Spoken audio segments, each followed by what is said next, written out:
संस्थितोऽहम् तीर्थास्पदं शिवविनुतं शरण्यम् भृत्यार्थिहं प्रणतपालभवादिपोतम् वन्दे महापुरुषते चरणारविन्दम्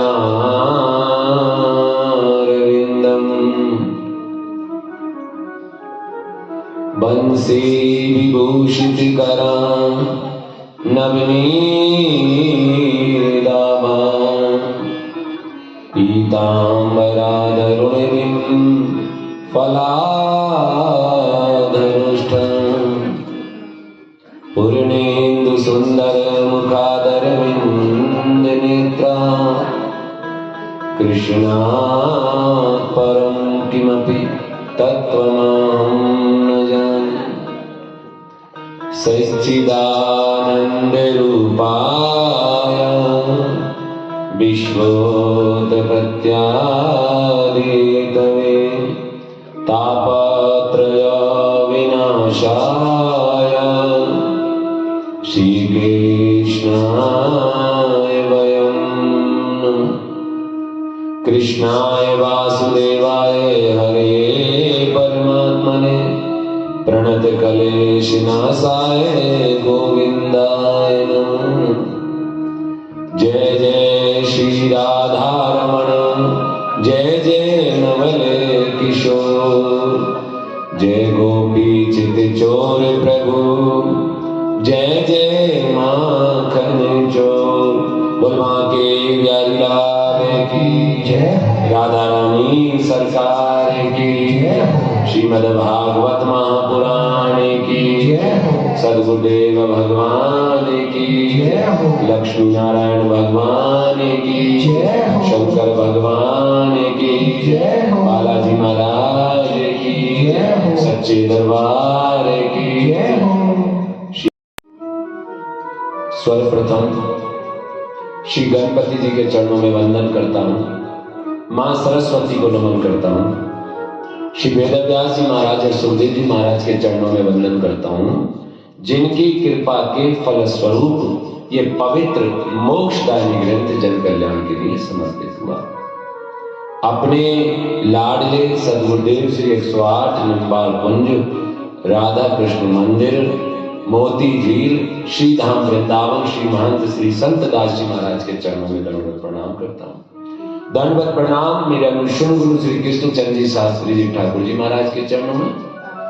दंडवत प्रणाम करता हूँ रमन वेदी के गुरु शरणानंद जी महाराज, मलुक पीठ के स्वामी मलुक पीठाधीश्वर स्वामी राजेंद्र जी महाराज और चित्रकूट धाम के जगत गुरु स्वामी राम भद्राचार्य जी महाराज। इन सभी संतों की कृपा, इन सभी संतों का आशीर्वाद हम सबके जीवन में बना रहे। सादर प्रणाम मूल पाठ पर विराजमान श्री धाम वृंदावन से मेरे साथ पधारे आचार्य कौशल शास्त्री, ठाकुर जी की सेवा में इस मंदिर में संलग्न श्रीमान रमन भैया, अमित भैया, हरीश भैया, आप सबको मेरी व्यासपीठ प्रणाम करती है। संगीत पर उपस्थित मेरे सभी ब्रजवासी भाई बंधु, आप सबको मेरी व्यासपीठ प्रणाम करती है।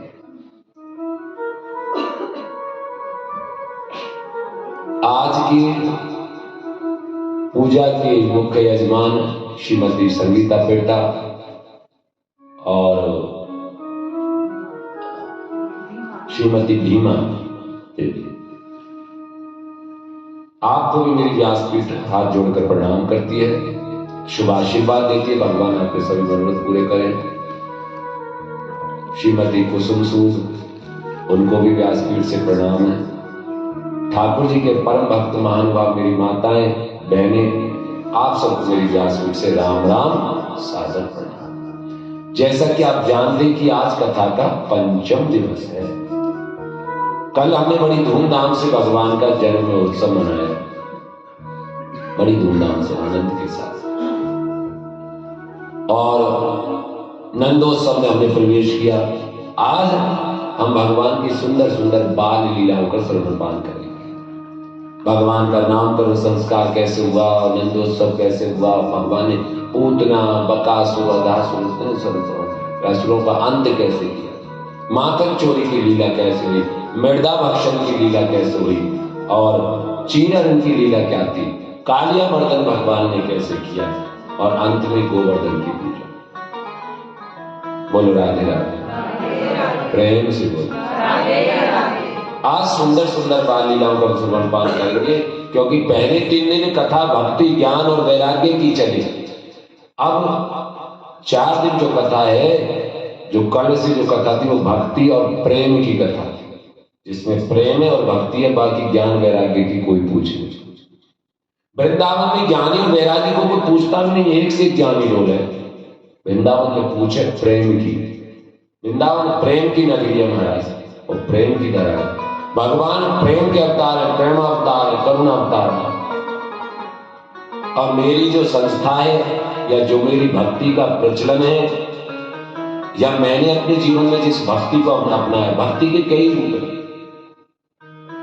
सगुण हो चाहे निर्गुण हो, चाहे वेद वेदांत की भक्ति हो, चाहे प्रेम की रस की भक्ति हो। तो हमने अपने जीवन में जिस भक्ति का अनुसरण किया, उसे प्रेमा भक्ति कहते हैं। मेरे जीवन में जो मैंने अपने शिष्यों को भी सिखाया, वो सिखाया प्रेमा भक्ति। प्रेमा भक्ति का अर्थ है जहां भगवान को जोतबाती से नहीं, जहां भगवान को मंत्रों से नहीं, जहां भगवान को प्रेम से रिझाया जाता है। भगवान को किसी जोतबाती मंत्र उच्चारण से नहीं, मेरी जो धारा प्रवाह है, या जो मैंने अपने जीवन में भक्ति का मार्ग चुना, वो प्रेमा भक्ति का चुना। क्योंकि भगवान कहते हैं कि प्रेम के बंधन में मैं बंध कर चला आता हूं, भक्त बुलाए आंसू बहाए मैं दौड़ा दौड़ा। जो सारे संसार के बंधनों को खोलता है, वो भी प्रेम के बंधन में बंध जाता है। सबसे ऊंची प्रेम सगाई, दुर्योधन के मेवा त्यागे, साग विदुर घर खाई, सबसे ऊंची प्रेम। आइए इसी प्रेमा भक्ति में प्रवेश करते हुए 2 मिनट हरिनाम संकीर्तन और फिर कथा में प्रवेश। और आपको एक खुशखबरी और भी सुना दूं, चांद के अलावा किसका से साथ है? ये दुनिया तो मतलब की है महाराज, ये दुनिया मतलब की है। बली पे लाखों निशार होते हैं, और बली बिगड़ जाए तो दुश्मन हजार। सब दुनिया बनी बनी के साथ है, बिगड़ी का कोई बोल नहीं। आपके दुख में जो आपके साथ खड़ा है ना, तुलसी बाबा ने मानस में कहा कि धीरज धर्म मित्र और नारी, और आपत काल परखिए चारी। जो विपत्ति में आपके साथ खड़ा है, जो विपत्ति में अपने धैर्य को ना छोड़े, जो मुसीबत आने को अपने धर्म से डिगे नहीं,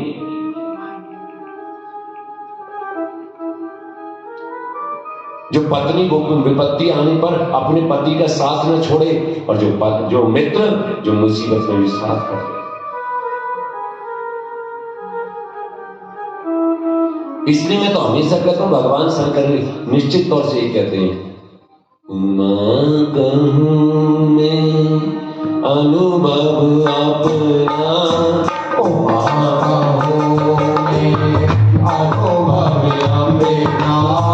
सत्य हरि भजन जगत सब सपना, सत्य हरि भजन जगत सब सपना। अनुभव अपना, सत्य हरि भजन जगत सब सपना, सत्य हरि भजन जगत सब सपना।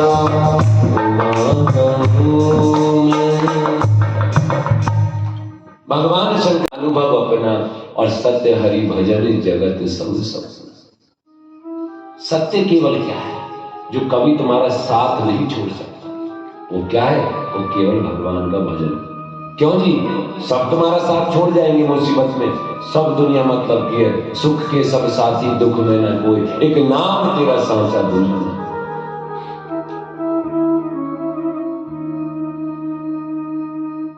एक ऐसा समय भी आता है कि कोई व्यक्ति के जीवन में राजा होता है, कभी कभी मुसीबत का समय भी आता है। समय अवधि अपने अनुसार होती है। एक बार हमारे जीवन में ऐसा समय है, क्या हुआ वो तो नहीं बताऊंगा, लेकिन एक बार हमारे जीवन में ऐसा है, हमने वो सुख देखा कि हम राजा के ऐसे घर में पैदा हुए, हमने वो सुख देखा, ऐसा सुख देखा कि हमारे हर साल दीपावली पर हमारे फादर गिफ्ट बांटते थे, गरीबों को कम्बल बांटते थे, सब कुछ।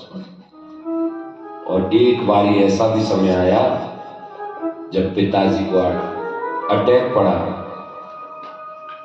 और बहुत भयंकर स्थिति ऐसी आ गई, फाइनेंशियली सब कुछ लग गया। एक समय ऐसा भी आया कि जो दूसरों को गिफ्ट बांटने वाले थे, जो दूसरों को करने वाले थे, बहुत प्राइवेट बात है मेरी, मैंने आज तक पूरे हिंदुस्तान में 10 वर्षों में नहीं बताई, और पता नहीं क्या है, ठाकुर जी का आदेश हो रहा है। तो ऐसा समय आया महाराज जब सुबह है शाम को खाने का नहीं होता। ऐसा समय आया कि हम सभी बहन भाइयों के नाम कटवा दिए गए प्राइवेट स्कूलों से। मैं बहुत इंटेलिजेंट था पढ़ाई में, तो माँ बाप ने कहा कि बेटा चाहे पेट काट के लाई पर तुम पढ़ना अच्छे से। क्योंकि वो औलाद ही क्या, जो माँ बाप पेट काट के लाए और औलाद सुख हो गई। ऐसी हमें तब बालपन था तो हम कह देते हैं कि क्या गवर्नमेंट स्कूल है, ये सब गटर के डिब्बे होते हैं, ऐसा कहते हैं। लेकिन उस दिन मेरी आंखों में आंसू थे।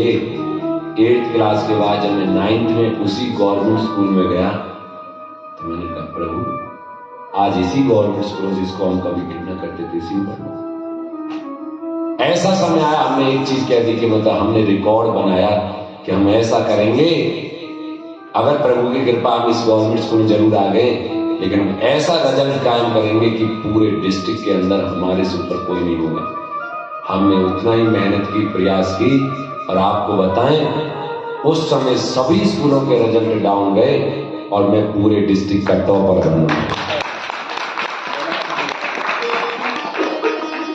10th क्लास के अंदर, और उस समय ना सेमेस्टर, बड़े कठिन टेस्ट होते थे।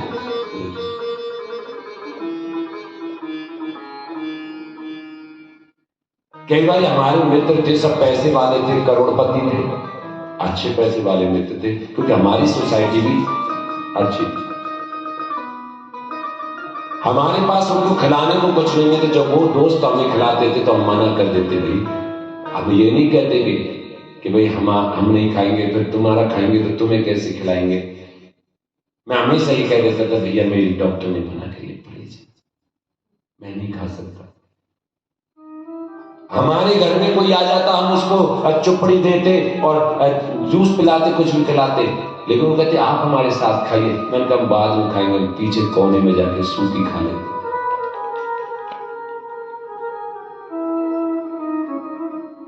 हमने अपनी मम्मी से कहा, माता जी से, कि हम ठेकरी लगे हुए कपड़े नहीं पहनेंगे, हम फटे हुए जिनको सिलते थे वो कपड़े नहीं पहनेंगे, चाहे हमें दूसरों की उत्तरण पहननी पड़े। हमारे एक अंकल सेशन जज हुआ करते थे, गुड़गांव के अंदर भी उनकी पोस्टिंग सेशन जज रहे, बड़े अफसर थे, 2-4 बार कपड़े पहन के उतार के छोड़ देते थे। उनके उतरे हुए कपड़े हम पहनते थे, हमें लगता था कि नए कपड़े में अच्छी बात है। सर्दियों का समय आया महाराज, एक सर्दियों में ऐसा समय आया कि हमारे पैर सूजकर मोटे मोटे हो गए, हमारे पास पहनने के लिए जूते नहीं थे। हमारे पास पहनने के लिए जूते नहीं थे। मेरी निजी लाइफ का मेरे इन कलाकार भाइयों को नहीं पता, इनको भी नहीं पता कि गुरुजी ने इतनी मुसीबत का समय भी देखा, कभी बताया भी नहीं, कोई जरूरत नहीं पड़ी, वो समय गुजर गया। लेकिन मैं शिक्षा की दृष्टि से बता रहा हूं, ऐसी नौजवान भैया बैठे उनको बता रहा हूं, आप जैसी उम्र थी मेरी, हमारे पैर सूज जाते थे, उंगली सूज जाती थी, विद्यालय में जाते थे, गुरुजी ने पूछा हमसे कि बेटा जूते क्यों नहीं पहन के आते, तो हमने ये नहीं कहा कि हमारे पास जूतों के पैसे ही नहीं है, हमने कहा कि गुरुजी हमारे पैर सूजते हैं, हमें जूते सूट नहीं करते। धन्य हो मेरे वो गुरुजी, आज मैं जो भी कुछ उनकी बदौलत हूं। मेरे हेडमास्टर हुआ करते थे वो मास्टर प्रताप सिंह जागरण, जाट थे, हेडमास्टर हुए। धन्य हो गुरुजी, आज मैंने बोलना सीखा है महाराज। मैं ऐसे पकड़ता था पर्ची और कुछ बोलता था तो हाथ पैर मेरे कांपते थे। आज मैंने जो बोलना सीखा और दहाड़ना सीखा वो मेरे उन्हीं गुरुजी का आशीर्वाद है। उन्होंने मेरे अंदर एक विश्वास पैदा किया, उन्होंने मेरे अंदर एक ताकत को पैदा किया। अब उन्होंने कहा आज मैंने पुस्तकें लिखी, जितनी कविता लिखी, ग्रंथ लिखे, सब मेरे गुरुजी की कृपा है। तब उन्होंने मेरे फंड से जूते निकलवाए और मुझे जूते पहनने को मिले। मेरा सपना था कि मैं IAS ऑफिसर बनूं, बहुत इंटेलिजेंट। मेरी माँ का भी यही सपना था। माँ तो 40-42 वर्ष की उम्र में ही शरीर छोड़कर चली गई। मेरी माँ का सपना था कि मैं लाल बत्ती ऐसी बानी बोलिए जो मन का आपा खोए और औरन को शीतल करे, आपो शीतल हो। ऐसी बानी बोलोगी तो मैं बाद में गिलानी महसूस ना हो, तुम्हें बाद में शर्मिंदा ना होना पड़े, अरे मैंने क्या कह दिया गुस्सा में। कई बार हम किसी अपने प्रिय से ऐसी उल्टी सीधी बात कह देते हैं, डांट देते हैं, कुछ भी ऐसे कर, पीछे महसूस होता है कि मुझे इतना नहीं कहना चाहिए, अरे मैंने ज्यादा बोल दिया, ज्यादा कह दिया, इतनी सी बात पे मैं इतनी गर्म हो गई, इतना गर्म हो गया। तो कई बार हमें गिलानी महसूस होती है। इसलिए ऐसी बानी बोलिए जो मन का आपा खोए और को शीतल करे, आपो शीतल होए। कौवा भी काला, कोयल भी काली, कौवे को लोग उड़ा देते और कोयल को सुनना पसंद करते हैं। कोयल बनो, कौवा ना बनो। बोलो राधे राधे। कल कथा का विराम हुआ, भगवान का धूमधाम से जन्मोत्सव मनाया हमने। नंद भवन में आनंद चल रहा है, लाला की छठी पूजवे की तैयारी चल रही है, सब लोग नंद भवन में आनंद कर रहे हैं। नंद के आनंद भयो जय कन्हैया लाल की, नंद के आनंद भयो जय कन्हैया लाल की, नंद के आनंद भयो जय कन्हैया लाल की, नंद के आनंद भयो जय कन्हैया लाल की। लड्डू दिए पेड़ा दिए और दिए रात से, और लड्डू दिए पेड़ा दिए और दिए रात से, लड्डू दिए पेड़ा दिए और दिए रात से, और लड्डू दिए पेड़ा दिए और दिए रात से।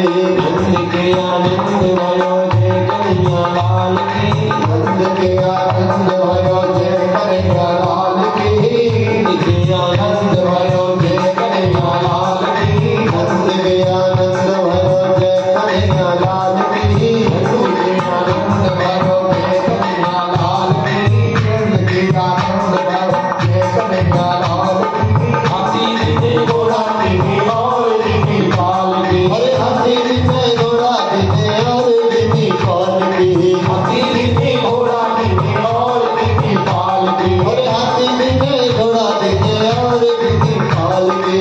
नंद के आनंद भयो जय कन्हैया लाल की, नंद के आनंद भयो जय कन्हैया लाल की, नंद के आनंद भयो जय कन्हैया लाल की, नंद के आनंद भयो जय कन्हैया लाल की।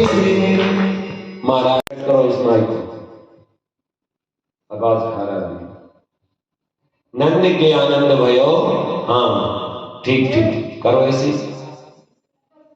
नंद के आनंद भयो जय कन्हैया लाल की, हाथी दीनी घोड़ा दीनी और दीनी पाल की। यही रोके रखना। बोलो राधे राधे, प्रेम से बोलो।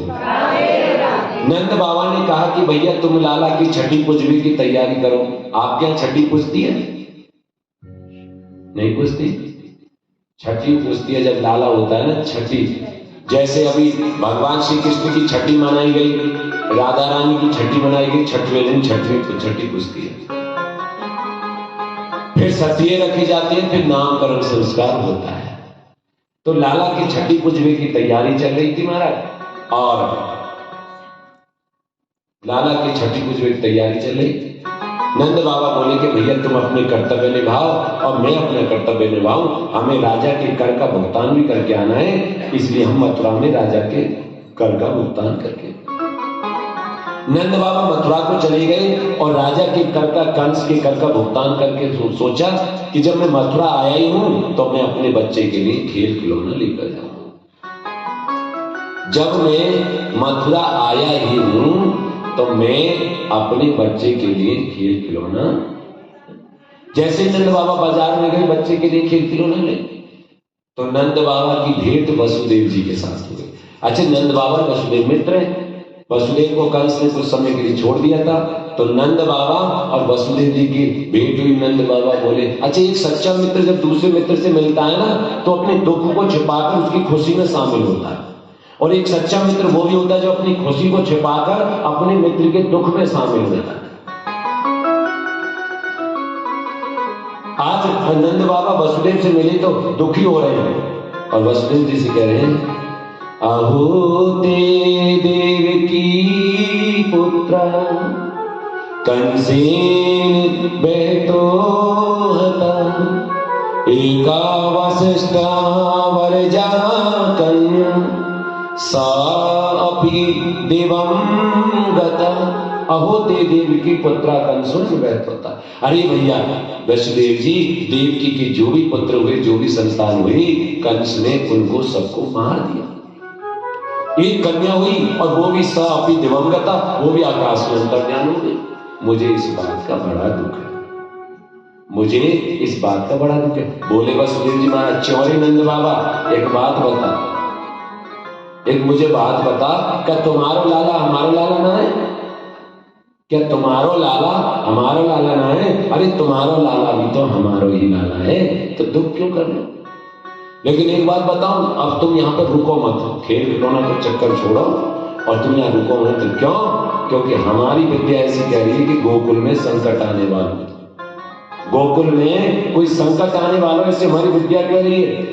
और संकट क्या आने वाला था? जब से कंस ने ये सुना, जब से कंस ने ये सुना कि मेरे को मारने वाला इस ब्रजमंडल में पैदा हो गया है, तो कंस ने सब अरिष्टासुर, सप्तासुर, धेनुकासुर, तृणावर्त, केसी, पूतना, सब असुरों को बुलाया, बताओ भैया मेरा कैसे कल्याण हुआ, कोई उपाय बताओ। जब मुझे मारने वाला पैदा हो गया तो कोई उपाय बताइए। तो बोले, पूतना जो कंस को धर्म भाई मानती थी, बकासुर की बहन बकी यानी पूतना, बोली, अरे भैया तुम्हें मेरे होते चिंता करने की क्या आवश्यकता है? तुम्हें मेरे होते हुए चिंता करने की क्या आवश्यकता है? आप चिंता ना करो, जब तक तुम्हारी ये बहन जिंदा है, जब तक तुम्हारी ये बहन जिंदा है, तुम्हें चिंता करने की कोई आवश्यकता नहीं है। आपको चिंता करने की कोई आवश्यकता नहीं है। मैं जितने भी बालकों का जन्म हुआ है सबकी हत्या कर दूंगी, जितने बालकों का जन्म हुआ सबकी हत्या, और तुम कहो तो जितने बच्चों का जन्म होगा उनकी भी हत्या कर दी। पूतना ने एक सुंदर स्त्री का रूप धारण किया।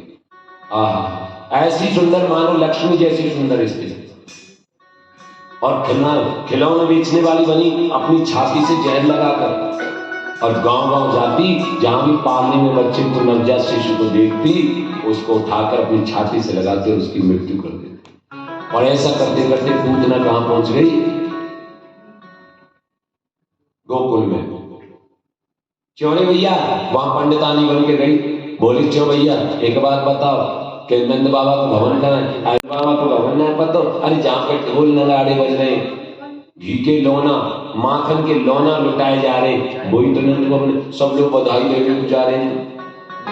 नंद भवन में सब लोग बधाई देने को जा रहे हैं। सो जा।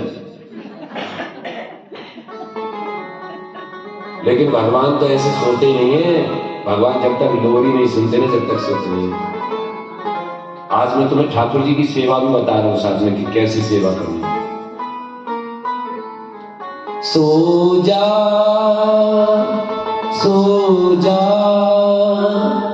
सो जा रे श्याम, सो जा, माँ तुझको सुलाती है। सो जा रे श्याम, सो जा, सो जा रे श्याम, सो जा, माँ तुझको सुलाती है।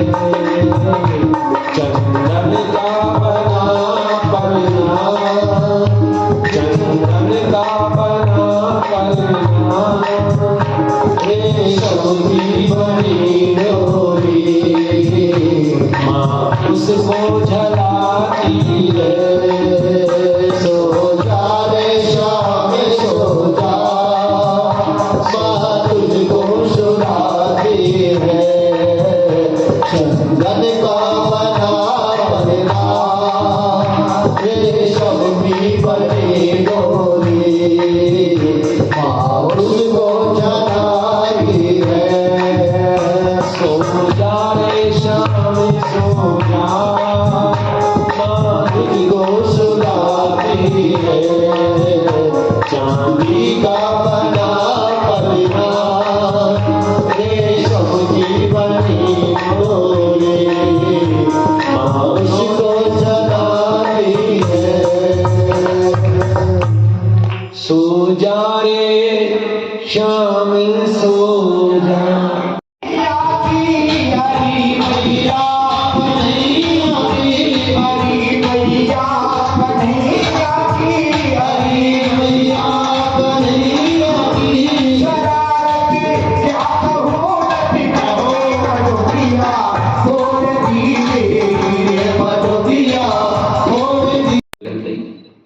तेरे लाला ने ऐसा भाई कि मैं अपने दुल्हा के संग सोए रही, अपने आदमी के संग सोए रही। मेरे दुल्हा की दाढ़ी बहुत लंबी लंबी और तेरे लाला ने मेरी चुटिया और मेरे पति की दाढ़ी दोनों आपस में बांध दी और एकदम हल्ला मचा को हुआ। और जैसे हुआ वाला हल्ला मचायो और मैं भागी तो दाढ़ी अलग चोटी अलग, दोनों खींचन खींचे। बोले मैया तेरे लाला की तो क्या करे। सारी गोपियां उलाहना देकर चली गई। सुखदेव जी महाराज से राजा परीक्षित कह रहे कि कैसा परमात्मा है जो थोड़ी थोड़ी छचिया के ऊपर नाचता है, कैसा परमात्मा। और कल की आई हुई गोपियां जिसका उलाहना देकर चली गई, ये कैसा परमात्मा है। बोले सुखदेव महाराज अरे राजन, इस साधारण दृष्टि से देख रहे हो, भक्ति की दृष्टि से देखो तो गोपियों का उलाहना तो एक बहाना, गोपियों का उलाहना तो एक बहाना, वास्तव में उन्हें गोविंद के दर्शन है पाना। गोपियों का उलाहना तो एक बहाना है, वास्तव में तो वो गोविंद के दर्शन करने के लिए आए। महाराज आज यशोदा मैया भगवान से बोली कि लाला तेने मेरी नाक कटवा दी, तेने मेरी नाक कटवा दी। कैसे?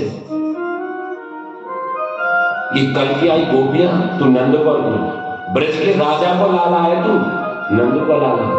और ये कल की आई गोपियां तो उलाहना देके चली। आज मैं तो छोड़ूंगी नहीं, आज मैं तो छोड़ूंगी नहीं। आज मैया ने पहली बार छड़ी उठाई। जो सारे तीनों लोगों को अपनी छड़ी पे नचाता है, आज वो मैया यशोदा की छड़ी पे नाच रहा है। जो तीनों लोगों को छड़ी पे नचाता है, आज वो मैया यशोदा की छड़ी पर नाच रहा है। आगे आगे कन्हैया, पीछे पीछे मैया। मैया हार गई, बोली लाला मैं तो हार गई। भगवान ने सोचा कि अब मैया की पकड़ना, क्योंकि हारे का सहारा श्री श्याम हमारा। पकड़ में आ गई मैया, सो रही। आज तो छोड़ोगे नहीं दारी की, चल तो ओखल से बांध। मैया लाला को खींच के ले गई और ओखल, ओखली जानते तुम, पहाड़ों में पहले चलती होंगी, अब भी चलती है। उत्तराखंड में तो बहुत चलती है। उत्तराखंड में तो अभी जो आटा वगैरह पीसते हैं, मालपुआ बनाए या बड़े बनाए या बहुत सी चीज बनाए, तो वहां पत्थर की सी एक ओखली होती है और लकड़ी का मूसल होता है। उससे दो लेडीज, एक खड़ी हो जाती है, एक उठाए दूसरी कर रही। मैंने अभी देखा उत्तराखंड में, इसलिए बता रहा हूं, पहाड़ों में ऐसा जरूर होता है। लकड़ी की एक ओखल होती है, वो मिट्टी के लकड़ी की भी होती है। उस ओखल के पास मैया लेके गई और लाला को बांधने का प्रयास किया। वो ओखल में एक रस्सी बंधी होती है, जैसे उस रस्सी को लेकर बांधने की कोशिश करी, वो रस्सी 2 अंगुल छोटी रह गई। जैसे उसे बांधने की कोशिश करी तो वो रस्सी 2 अंगुल छोटी रह गई। अब मैया और रस्सी लेकर आई, उसको भी बांधा तो वो भी 2 अंगुल छोटी रह गई। मैया और रस्सी लेकर आई, उसे बांधा तो वो भी 2 अंगुल छोटी रह गई।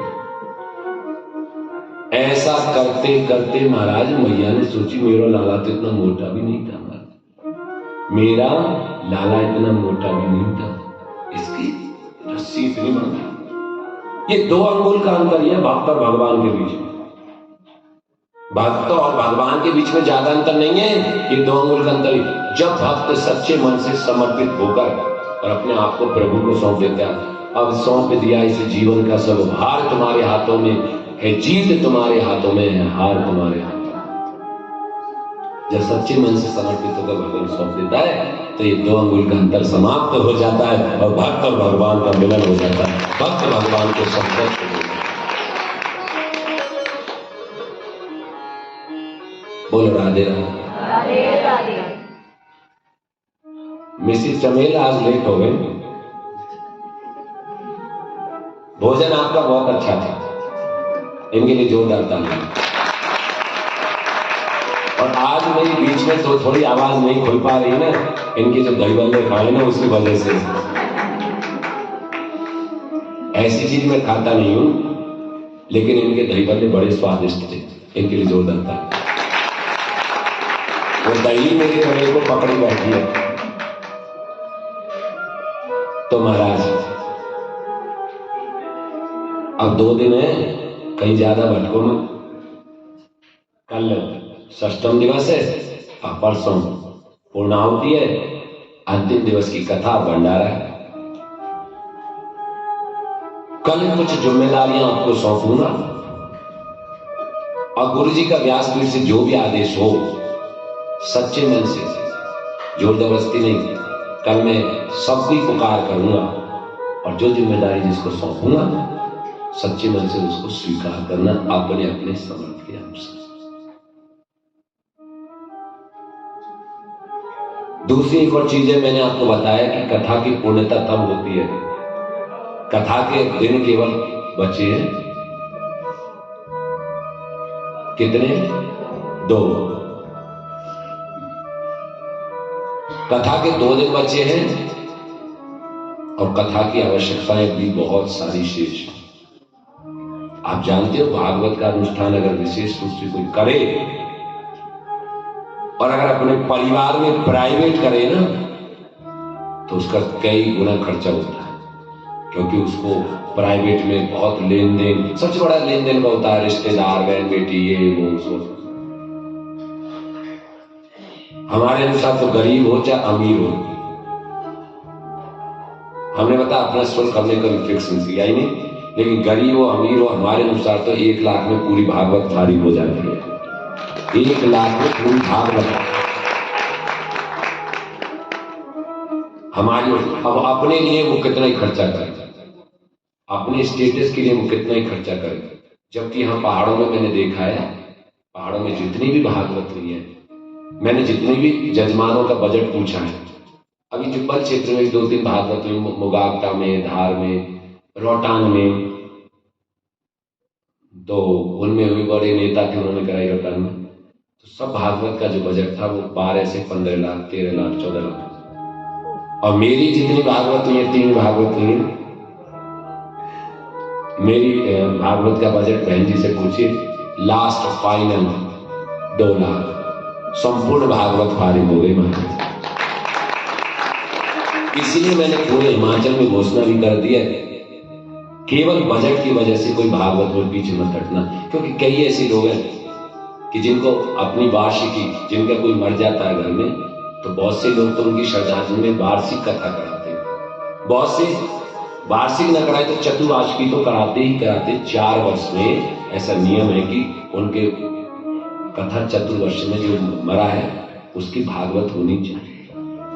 अब लोग जागरूक हैं, कई बार कुछ घबरा जाते हैं लोग। अब वहां पर मुझे एक ऐसा परिवार भी जो बल में मिला हुआ, जिस परिवार के माध्यम से मैं कभी जुड़ा, उनके पिताजी एक्सपायर हो गए, उन्होंने मुझे यहाँ पहचान दी, मुझे एंटर कराया। वो अब नहीं रहे।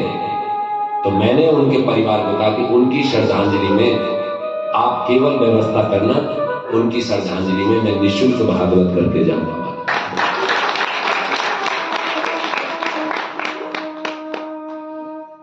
ये कोई मैं बनावटी बात नहीं कह रहा महाराज, तुम में से किसी की भी इच्छा हो आजमा के देख लेना, किसी के कोई चतुर्वाश की या किसी को वैसी खुशखबरी में भागवत कराने की इच्छा।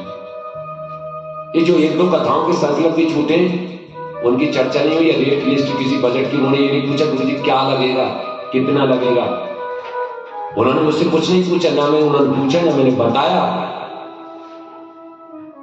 और उनका संकल्प छूट गया, क्योंकि उनको मालूम है कि जो लगेगा, जितना लगेगा, जैसे लगेगा, मैंने कहा वो वही लगेगा जो तुम्हें ठाकुर जी लगवा देंगे।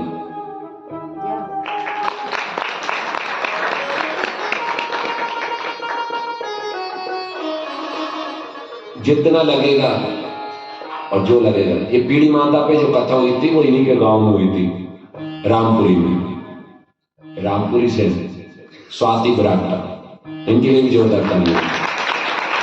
और हमारे जो महिला मंडल या जो भक्त मंडली जो समितियां बन रही है, उसके लिए सदस्य के रूप में भूमिका निभाते हैं।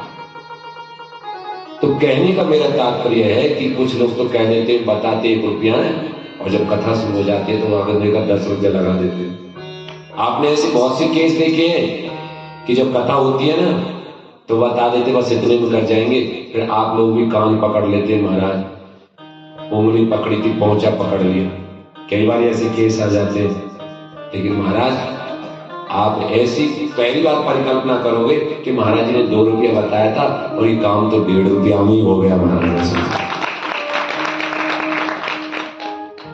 किसी के भी पितृ की, किसी के भी परिवार की कोई भी श्रद्धांजलि स्वरूप कथा होगी या किसी के मन की खुशी की होगी, अमीर है चाहे गरीब है, चाहे कोई यहाँ रहने वाला है चाहे मजदूर है, इस दास को वृंदावन आके तुलसी दल दे आना, उसी के लिए वह कथा करके जाएगा, और इतनी सुंदर करेगा जितनी किसी करोड़पति के लिए करेगा, उतनी सुंदर किसी गरीब के लिए।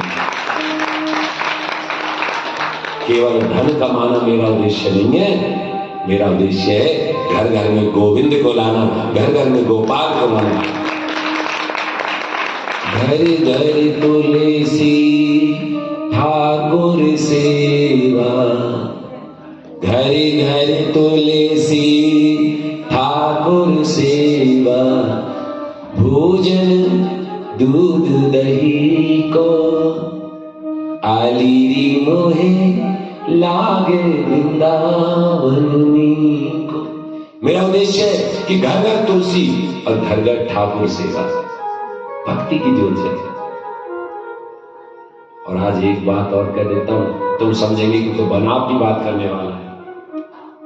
अगर कोई वास्तव में सच्चा गरीब है या समझता मेरे पास कुछ नहीं है और उसकी कथा की इच्छा है और मुझ पे तो जो बने सो करूं, तो ये भी महाराज देख लेना कि महाराज जी अपने जेब से पैसा लगा के उसकी कथा करके जाएंगे, जेब से। क्योंकि मेरे पास कुछ है ही नहीं, मेरे पास कुछ है ही नहीं, जो है जब सब आप जैसे भक्तों का है और ठाकुर जी की परम कृपा का है। बोले राधे राधे, प्रेम से। बूंद बूंद से सागर भरता है।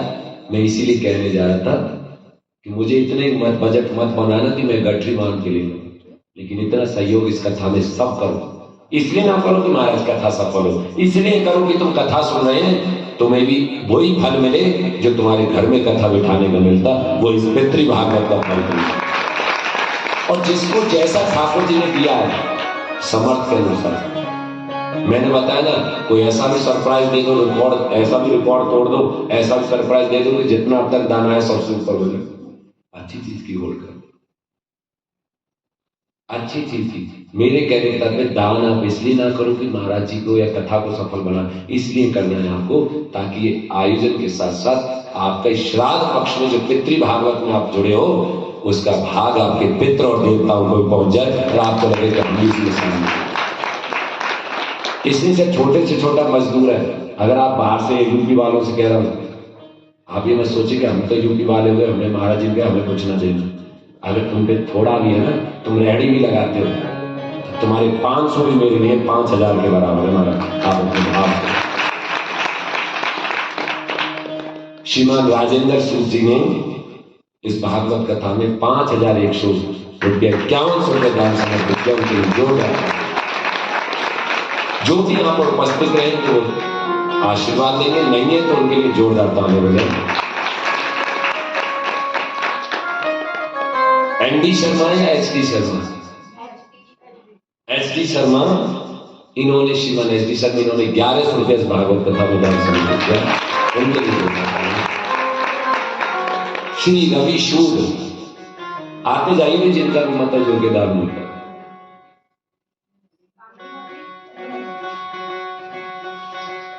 श्रीमान रवि शूद इन्होंने भी 1100 रुपये इस भागवत कथा में दान समर्पित किया। आशीर्वाद बहुत बड़ी चीज होती है, व्यासपीठ से आशीर्वाद और ठाकुर जी का भागवत, इसकी कोई कीमत नहीं होती।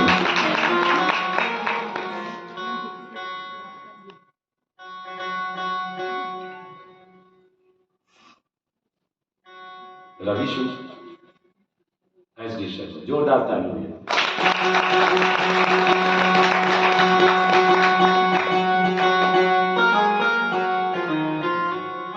रवि शूद देखो मैया ठ्योक से कथा सुनने के लिए आती है और रेगुलर कथा सुनने, इनके लिए भी जोरदार। और हमने इनसे कहा भी है, एक वचन भी मांगा है कि पूरा प्रयास करेंगी और ठ्योक में बंसी बजवाएंगी। जोरदार ताली। भाव होता है तो देखो दूर से। अच्छा इनकी उन्होंने कहा था ननद ने, कुसुम सूद जी ने कहा कि एक आध दिन आ जाने पर भाभी सुनने के लिए। एक दिन तो उनके कहने से ही, बाकी दिन उन्होंने कहा कि मैं तो रोज कथा सुनने के लिए आऊंगी, तो बड़ा आनंद आ रहा है। श्रीमान अनिल नीलम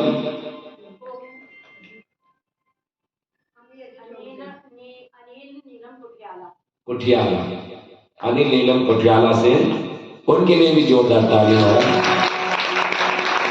1100 रुपया इन्होंने दान समर्पित किया। श्रीमती बाला देवी इन्होंने भी 1100 रुपया भागवत कथा में दान किया।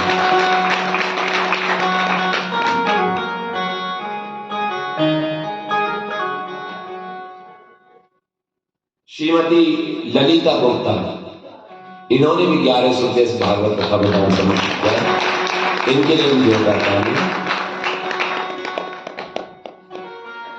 श्रीमती शीनू शर्मा इन्होंने 2100 रुपये 2100 रुपये इस भागवत कथा में दान समर्पित किया। उनके लिए भी जोरदार ताली।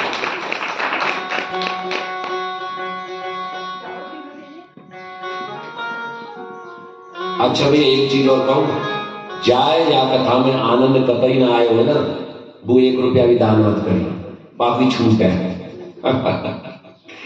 और जिन्हें आनंद आएगा तो तुम्हारा थोड़ा सा भी मेरे लिए लाखों के समान है, लाखों के समान है।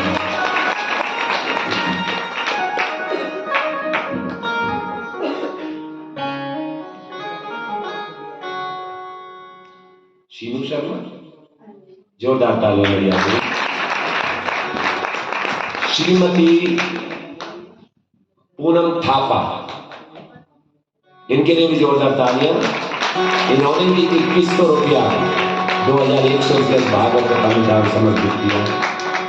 इनको भी जोरदार तालियां।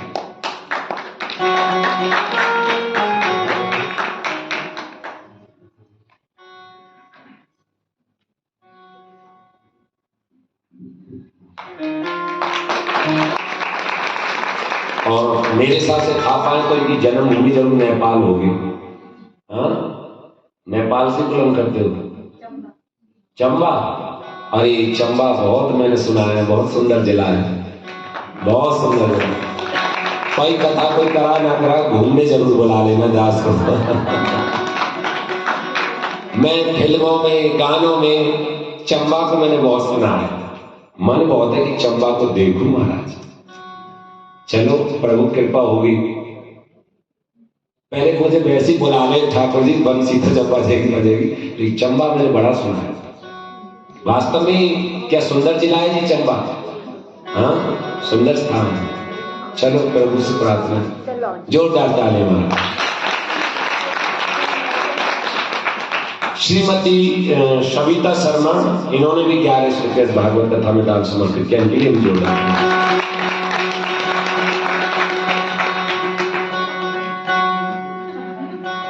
मेरी लाडो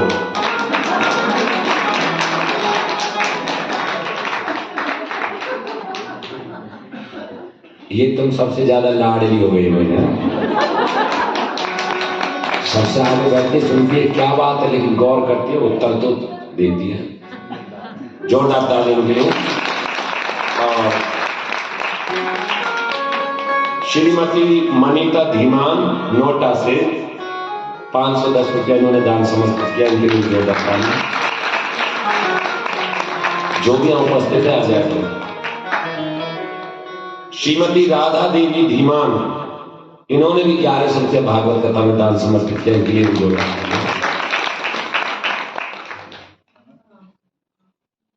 बाकी पीटीओ है, हमने समझा पीटीओ तो पीछे भी कुछ होगा, अभी पीटीओ लिख दिया, बाकी नहीं। बोलो राधे राधे, प्रेम से बोलो। चिड़ी चौंच भर ले गई घटोला नदी को, चिड़ी चौंच भर ले गई घटोला नदी को, रानी दिए धन्नाम के गए संत कवि, हर रात दिए धन्नाम के गए संत कवि। चिड़ी चौंच भर ले गई घटोला नदी को, रानी दिए धन्नाम के गए संत कवि। चिड़ी चौंच भर ले गई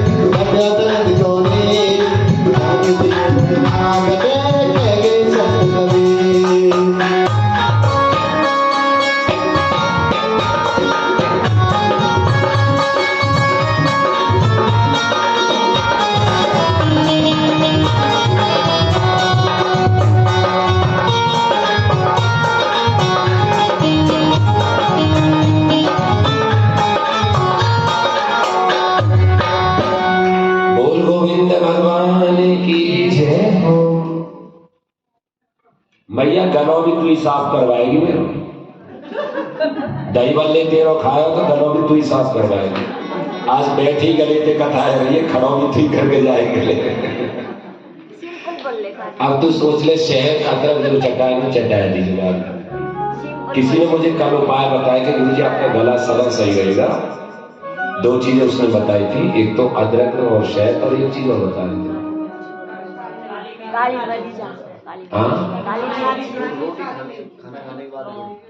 हाँ 2 चीज बताई थी। एक तो गुरुजी आप खाना खाने के बाद हमेशा थोड़ा सा गुड़ खाना, और एक जब भी कथा करो तो आप अदरक का रस तो निकालना बड़ा मुश्किल है, लेकिन अदरक की गांठी ले लिया करना और शहद के साथ, तो आपको गला समझो।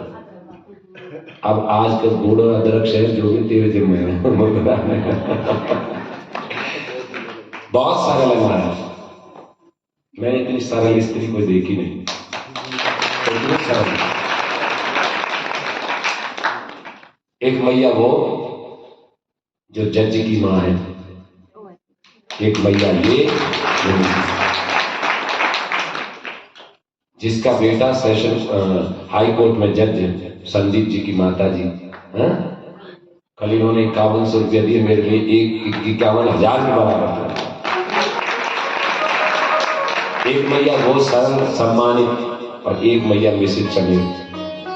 मैं सोचा था मेरे कोई लाड़ नहीं लड़ा है मैया ने कि मेरी कथा में इतना दिया।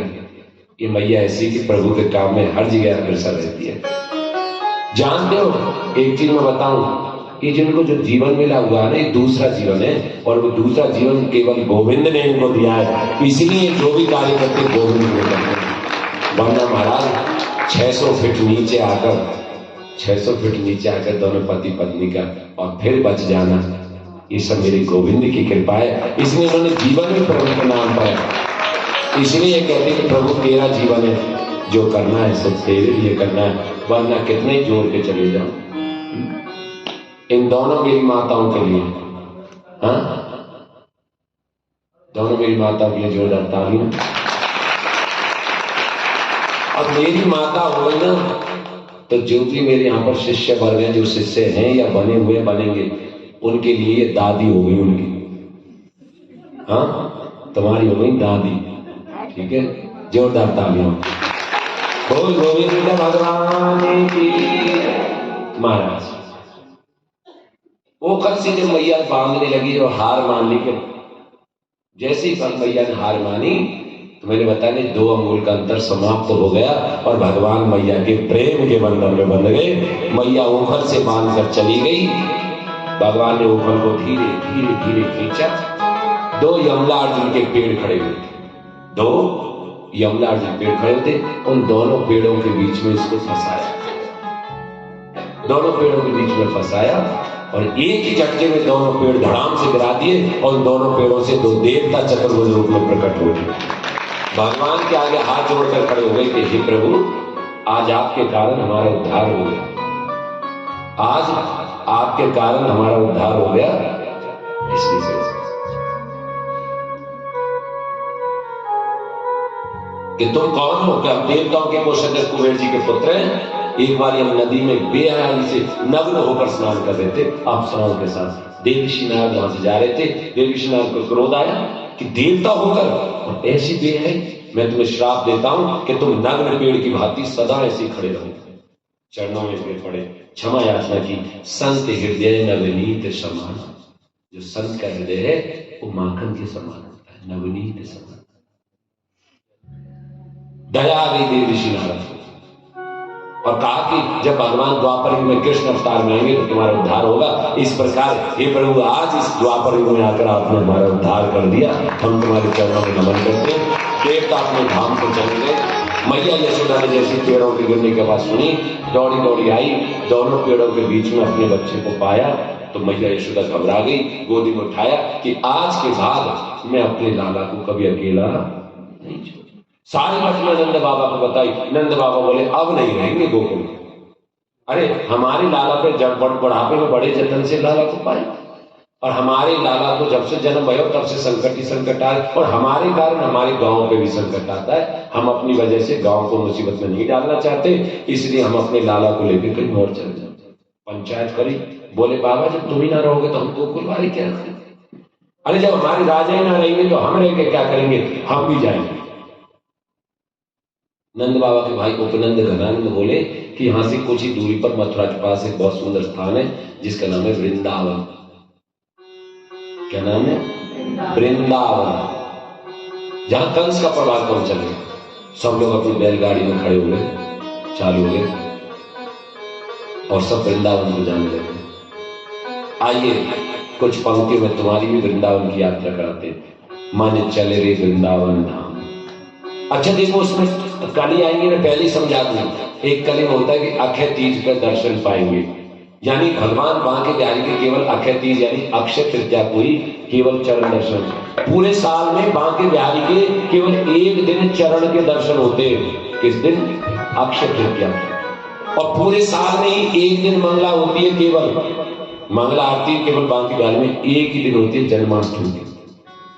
पूरे साल में एक ही दिन भगवान बंसी धारण करते हैं। कब? शरद पूर्णिमा में। तीज पे भगवान हिंडोले में आते हैं, स्वर्ण हिंडोले में आते हैं। तीज पर स्वर्ण हिंडोले, यही इसमें वर्णन आएगा यमुना में। तो आइए बैठे बैठे, तब तो टिकट लगेंगे नवंबर में, लेकिन अब बिना टिकट के चलो वृंदावन फ्री में। मन चले रे वृंदावन धाम, रटेंगे राधे राधे नाम, मिलेंगे कुछ बिहारी ओढ़ के काम होता। मन चले रे वृंदावन धाम, हो मन चले रे वृंदावन धाम, रटेंगे राधे राधे नाम, मिलेंगे कुछ बिहारी ओढ़ के काम बिहारी। ओ मिले कुछ बिहारी ओढ़ के काम बिहारी।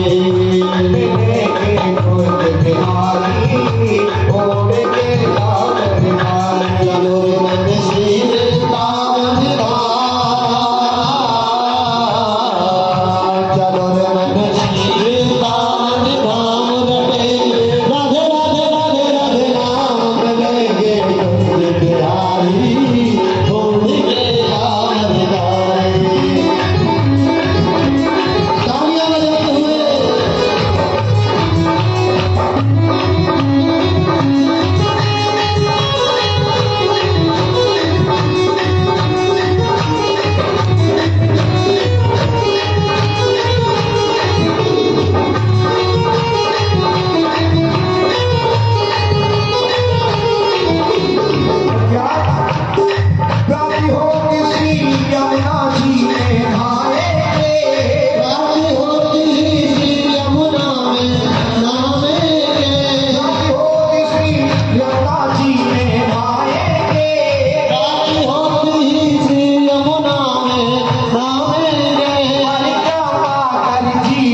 उन कथाओं में तुमको ऐसा आभास होता है कि हम संजौली में सुन रहे होते, पहाड़ में, हिमाचल में, लेकिन इस कथा में आपको ऐसा आभास हो रहा होगा कि कथा पहाड़ में नहीं, ये वास्तव में वृंदावन में कथा हो रही है महाराज। इस कथा में हर बात में वृंदावन है, हर भाव में वृंदावन है, वाणी वृंदावन है, ब्रज की वृंदावन। ये तो आम के आम कुछ गुठलियों के दाम हो गए ना, संजौली में बैठ के वृंदावन का मजा, वृंदावन। और मैंने तो कह दिया था जिस दिन पहले दिन कलश यात्रा हुई थी, अगर 7 दिनों के अंदर तुम्हारे हृदय में वृंदावन ना बिठा दूं और बांके बिहारी को तुम्हारे हृदय में ना प्रकट कर दूं तो महाराज इस चंद्र का नहीं प्राप्त कर सकते। मकान तो तुम्हारा पहले ही बना था, भक्ति तो तुम्हें पहले थी, ये दास तो उस पर पलस्तर करने आ गया, उसे मजबूत करने आ गया, उसको पक्का करने आ गया। बोलो राधे राधे, प्रेम से बोलो सब निवासी आनंद के साथ अपनी बैलगाड़ी को लेकर वृंदावन पहुंचे। वृंदावन में चंद्रकांत ने अपनी गाड़ियां खड़ी कर दी। कथा को धीरे धीरे विराम की ओर ला रहा हूं।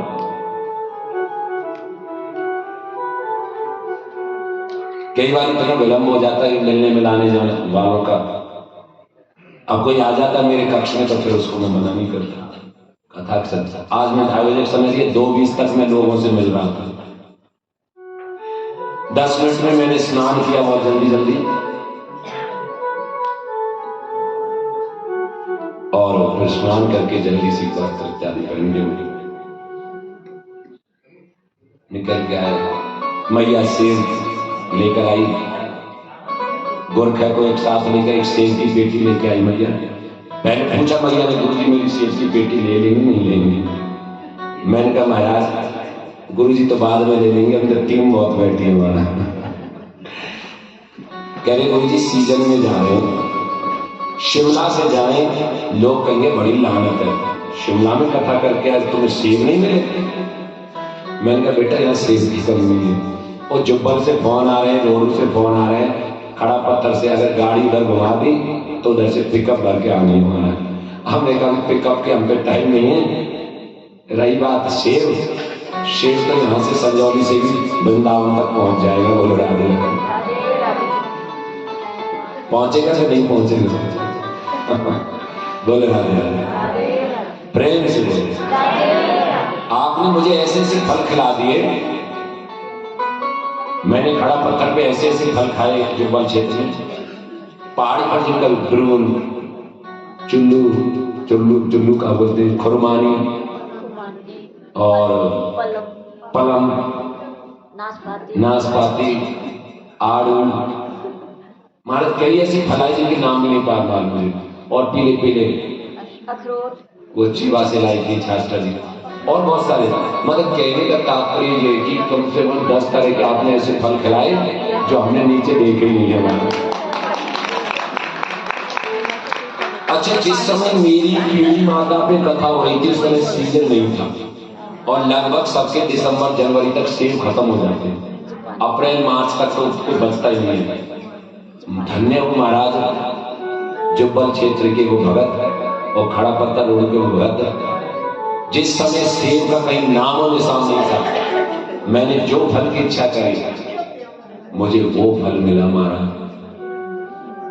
जिस फल की इच्छा करी बाने का गुरुजी ने, मैंने कहा भाई कोई सेब तुम्हारे को, महाराज रोजाना सेब आने से हो गए। लेकिन किसी का कांकड़ा दबा हुआ था, सब निकाल के लिया, चीकू खिलाया, पपीता खिलाया और बहुत आनंद आया। और जानते हो विदाई में भी मुझे जब विदा हुआ मैं, तो विदाई में भी गुम्मा से मंगा के मुझे सेब की पेटी भेंट करी कि गुरुजी सेब लेके जाइए। तो कहने का तात्पर्य कि ये प्रेम है, ये भाव है। जब हृदय मिल जाते हैं ना, मन मिल जाते हैं, फिर कुछ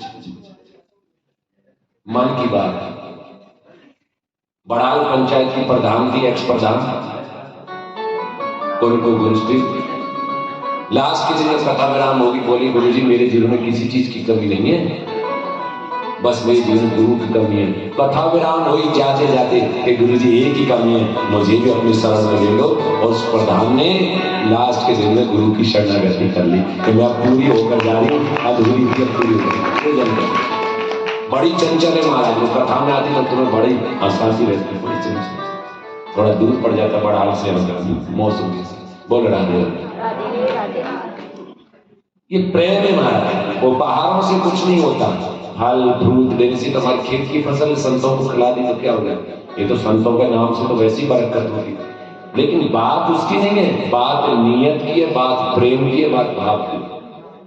क्योंकि ये तो प्रेम की बात है, उदो बंदगी के लिए। क्योंकि सबसे ऊंची प्रेम सगाई दिव्यो धन के मेवा त्यागे साज निकल।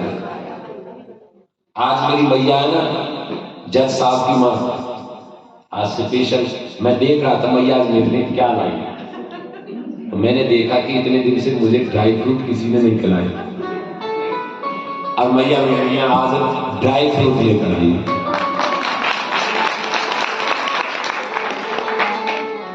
मैया के ड्राई फ्रूट के बाकी प्रसाद में वहां रखवाता हूँ, लेकिन मैंने ड्राई फ्रूट अपने छिपा कर रख लेकर प्रसाद लेना चलेगा। बोले राधे। वैसे तो नियम है, हमें खूब खिलाए, खड़ा पत्थर पे उस पर भी हमारी बहन जी ने, संगीता बहन जी, सब लोगों ने खूब खिलाए ड्राई फ्रूट। लेकिन संजौली वालों को थोड़ा सा ध्यान नहीं था यार, नहीं कथावाचक संत जितने आते हैं यहाँ तो क्यों बिन मांगे कुछ मिलता नहीं है ना, कल में हमने मांगा नहीं तो व्यास पहले जब कथा करवाते हैं, मैया को मालूम बहुत कथा पहले लिखवा देते इतने किलो ड्राई फ्रूट लिखवा देते ना भैया, जिन्होंने कथा कर उनको मालूम है। लेकिन हम तो सूखी दाल रोटी खाने वाले हैं, ड्राई फ्रूट कभी नहीं खाने। आपका प्रेम है, अब ऐसा नहीं है कि कल से ड्राई फ्रूट का ढेर लगा देते हैं, ये प्रेम है। लेकिन ध्यान रखना, संत सेवा जब करते हैं तो उसको भोग में ऐसा कुछ नियम में नहीं, लेकिन ड्राई फ्रूट जरूर खिलाते हैं, क्योंकि फलाहार का स्वरूप होता है, ये फलाहार का स्वरूप होता है और हमें फलाहार संत को कराना पड़ता है। लेकिन मेरे लिए तो तुम्हारी चटनी रोटी भी मानो 56 भोग के सामने महाराज, मुझे तो भोग प्रेम का भोग सबसे बड़ा भोग है। देखो आज कितनी खुशी मुझे, नहीं तो रेडीमेड बना के लाते हैं, और ये वीआईपी सिटियों में देखा पहाड़ों में तो सब बाजार से रेडीमेड खरीद लाते हैं। आज मुझे खुशी है कि आज इस कथा में वो परंपराएं जुड़ी है महाराज, कुछ परंपराएं ऐसी जुड़ी है जो पहले आपकी कथाओं में नहीं थी। आपने बहुत कथाएं देखी है, कुछ ऐसे नियम परंपराएं इस कथा में पहले थी नहीं थी। आपकी बात जितनी बार महाराज मेरा आज का भी भोजन कहीं पर निमंत्रण है, कल का भी भोजन कहीं पर निमंत्रण है, परसों का भी निमंत्रण है। पहली बार ब्रज जैसा नियम हो गया कि संतों की प्रसादी उनके घर पर हो रही है महाराज, ऐसा मैया अपने हाथ से भोग बना बना के लाई है घर से। ये सबसे बड़ी बात है। नहीं कहूँगा कथा में जानी रेडीमेड केले खरीदे, सेब खरीदे, नमकीन लिया, बिस्कुट ले, घर से भोग बना के लाई है। गुरु जी ने बताया तो घर से भोग बना के लाई। मैं ये कहता हूँ मेरे भोलेनाथ, मेरे ठाकुर जी और आज मेरे गोवर्धन आपका भोग इतने प्रेम से स्वीकार करेंगे कि आपके घर में धन्य धान्य के भंडार होंगे, धन्य धान्य के भंडार होंगे। और जानते हो वैसे मैं सारा भोग ग्रहण नहीं करता, आप इतने प्रेम से बना के लाए ना चप्पल, इनमें से थोड़ा थोड़ा आप सबके नाम का मैं भी ग्रहण करूंगा। जो संत वो ठाकुर जी के चाहे 4 दाने लूं, सब भोग स्वीकार करें। बोलो राधे राधे। कार्यकर्ताओं ने किन करवा लिया कर बहन जी, हमारी सब चीज को संभालने बड़ी है, हमारे लिए पूजनीय नहीं, मेरे लिए पूजनीय है। एक गुरु भाव से देखते अलग बात है, लेकिन मेरे लिए पूजनीय है। क्योंकि मैं एक चीज बताऊं, मुझे इसमें प्रशंसा की बात नहीं है। इस हिमाचल में अगर फिजिकली रूप से ताकत है मेरी, वो मेरी बहन जी है जो मेरी ताकत बनी। मैंने कहा गुरु कहीं भी हो, गुरु का सम्मान करो, गुरु का मान सम्मान करो, लेकिन भाई तो भाई होता है। ये चीज गौंटू तो पेट को ही न मिलेंगे, जो नजदीक है उसका पहले ख्याल किया जाएगा। बोलो राधे राधे।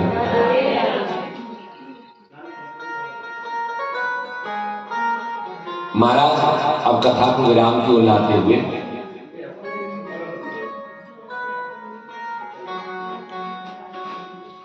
खुशी हुई, इतनी स्पीड से पर्चियां आती रही, क्योंकि अब 2 दिन में स्पीड ही पर्चियों की बढ़ानी है, क्योंकि अब तक पैसेंजर गाड़ी चढ़ी है, अब तुम्हारी पर्चियों की स्पीड ही 2 दिन में आ जानी चाहिए, क्योंकि फिर उसके बाद साथ में वो किस्सा याद आ गया, सुनाई दूं। वैसे हिमाचल में नहीं सुनाता पर मैं सुना देता हूँ।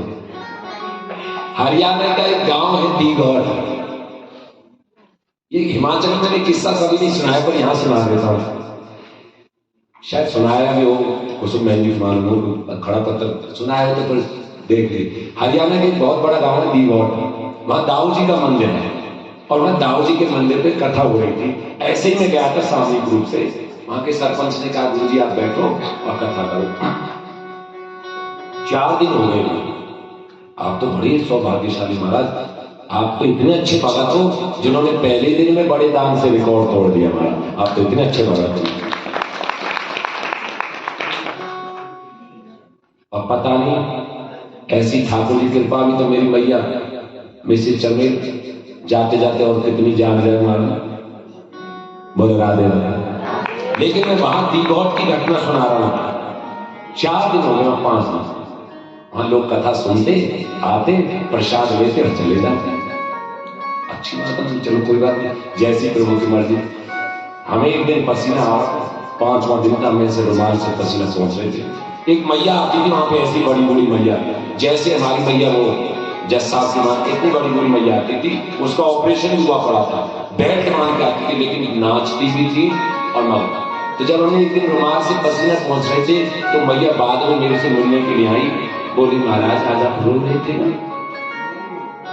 महाराज आप रो रहे थे? मैं नहीं भैया मैं रो रही, मैं तो अपने पसीने पहुंच रहा था। हे ना झूठ मत बोलो महाराज, तुम रो रहे थे।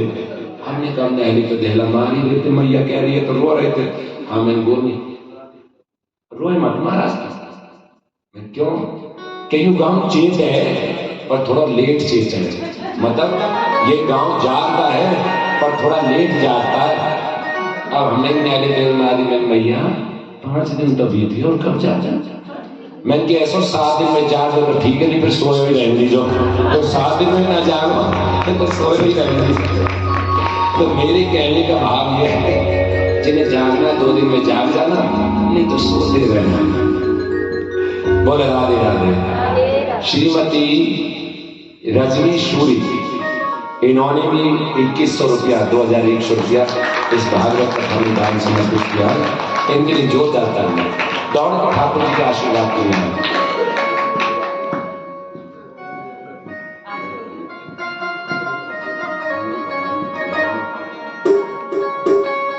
और मिसेज LR जमाल्टा,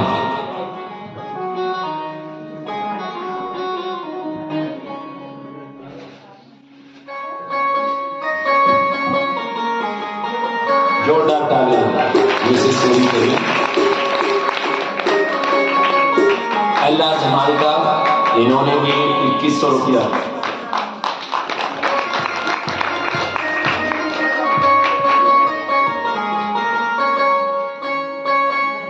इस भागवत कथा में दान समर्पित किया गया। जोरदार तालियां। आचार्य जी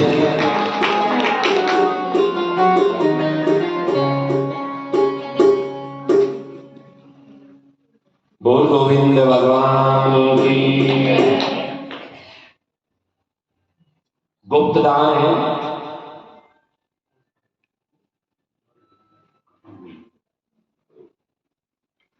गुप्त दान है 1100 रुपया। उनके लिए भी जोरदार तालियां जिन्होंने गुप्त दान किया। फिर गुप्त दान 1100 रुपया, उनके लिए भी जोरदार तालियां। फिर गुप्त दान 1100 रुपया, उनके लिए भी जोरदार तालियां।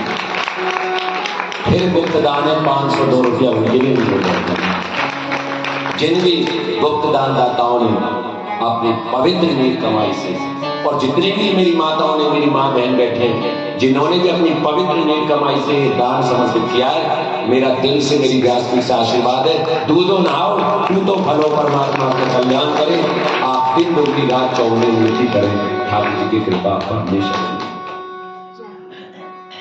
श्रीमान राजेंद्र सूर जी, मैंने बताया था, उन्होंने 51 रुपया भागवत कथा में दान समर्पित किया, उनके लिए जो दत्तारियां, कोई बात नहीं, तो आशीर्वाद अभी ठाकुर जी का आशीर्वाद लेंगे।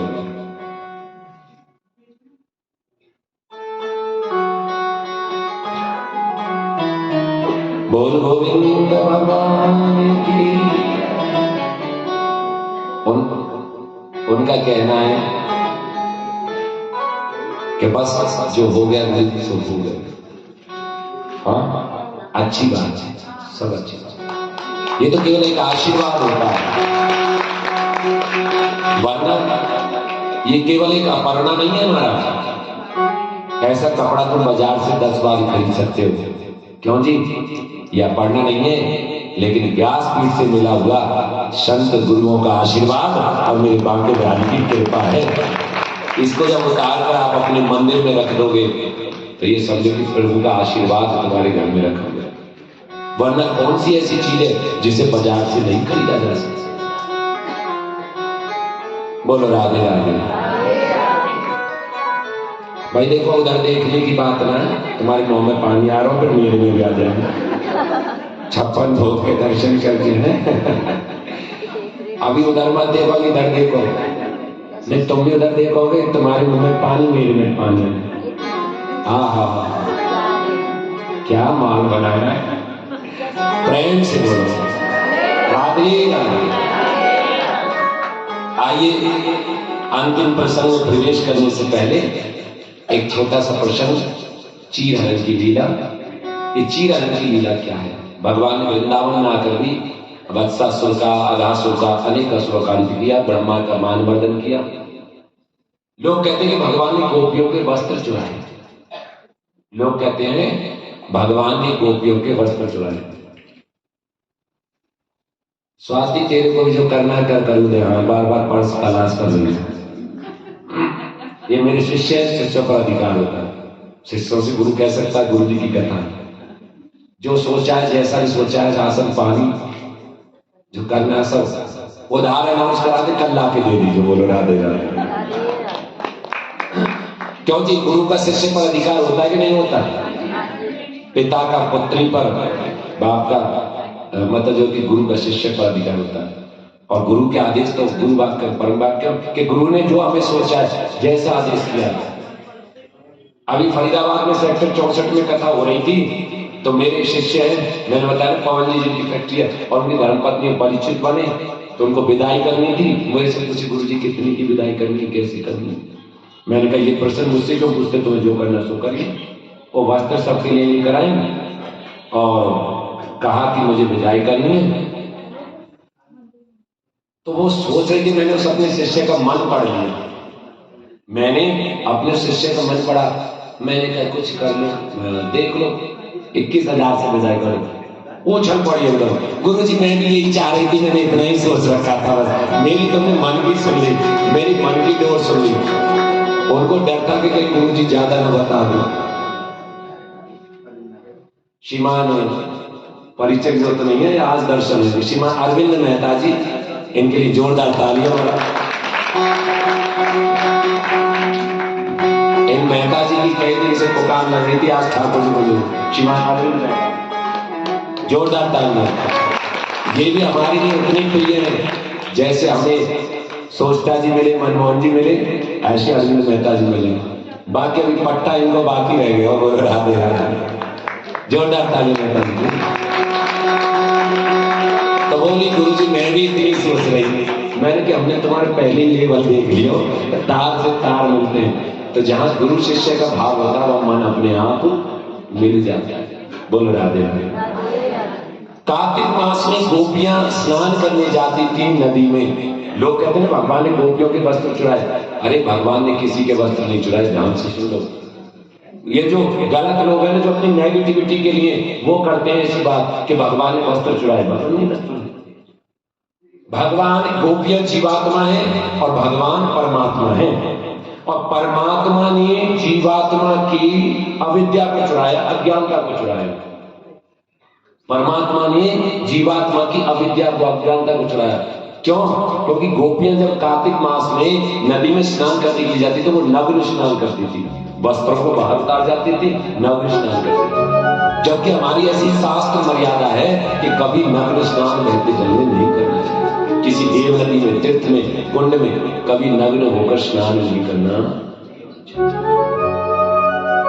परमात्मा भगवान है। अब वैसे भी भगवान की जिस समय चीरहरण की लीला हुई ना, उस समय भगवान की आयु 5.5 वर्ष की थी। अगर वो साधारण बालक थे तो 5.5 वर्ष का बालक काम वासना जानता था। और यदि भगवान ने उनकी लीला में संदेश है, भगवान ने गोपियों को यह संदेश दिया था कि जल में नग्न स्नान करना वरुण देवता का अपमान होता है, तन पर कुछ भी कपड़ा हो। सामाजिक मर्यादा भी थी कि आप नदी में, कुंड में स्नान करेंगे, बाहर वस्त्र उतार के, अचानक कोई पराया पुरुष आ गया तो कैसे निकल गया? अगर वस्त्र तो निकल जाते। इसलिए भगवान ने यही शिक्षा दी कि धार्मिक मर्यादा तो थी जल में नग्न स्नान नहीं करना चाहिए, सामाजिक मर्यादा थी कि वस्त्रों से ही अपनी लाज बचाई जा सकती है। यही चीरहरण की लीला थी, कोई और चीरहरण की लीला नहीं। भगवान ने अपनी लीला से यही संदेश दिया। एक बार यमुना में कालियानाग का प्रवेश हो गया, यमुना का जल दूषित हो गया। त्राईमाम त्राईमाम त्राईमाम, जो भी जीव जंतु, गाय, जीव जंतु जो भी जल को पिए, वही माता महाराज मूर्छित हो जाए। बोले हे नंद बाबा हमारी रक्षा करो, हे नंद बाबा हमारी रक्षा करो। क्या हुआ कि यमुना में कालियानाग आ गया और यमुना का जल दूषित हो गया। बोले चिंता, इधर भगवान श्री कृष्ण इन सारे वचनों को सुन रहे थे, अपने मित्रों को इकट्ठे किया, मधुमंगल, शुमंगल, तनसुका, मनसुका, श्रीदामा, और सबको लेकर गेंद बल्ला खेलने के लिए यमुना किनारे चले। काली दे पे खेलन आयोरी मेरो बारो सो कन्हैया। हाँ, काली दे पे भगवान खेलने के लिए चले गए और सबको गेंद बल्ले से खिलाया। अंत में भगवान ने ऐसा टप्पा मारा कि वो गेंद यमुना में चली गई। और भगवान की लीला देखो, श्रीदामा बोला हे गोविंद, हे गोपाल, मुझे मेरी वही गेंद ला के दे। कन्हैया बोले अरे भैया, तुझे ऐसी मैं और 10 गेंद ला के दे दूंगा, मेरे बाबा के पास बहुत गेंद है।